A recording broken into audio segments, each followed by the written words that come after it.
بسم اللہ الرحمن الرحیم اللہم صلی علی محمد النبی الامی وعلی آلہ وسلم تسلیما۔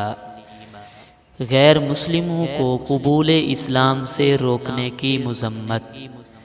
غیر مسلموں کو قبول اسلام سے روکنا اور اس کے لیے مختلف ہتھ کنڈے استعمال کرنا کفار کا ہمیشہ سے وتیرہ رہا ہے۔ قرآن کریم نے اس طرز عمل کو صد عن سبیل اللہ سے تعبیر کیا ہے اور اس عمل کی سخت مذمت کی ہے۔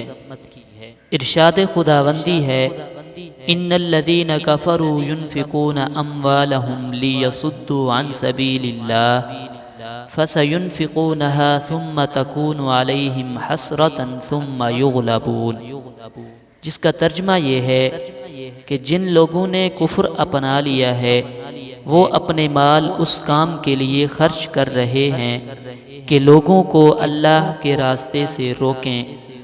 نتیجہ یہ ہوگا کہ یہ لوگ خرچ تو کریں گے مگر پھر یہ سب ان کے لیے حسرت کا سبب بن جائے گا اور آخر کار یہ مغلوب ہو جائیں گے۔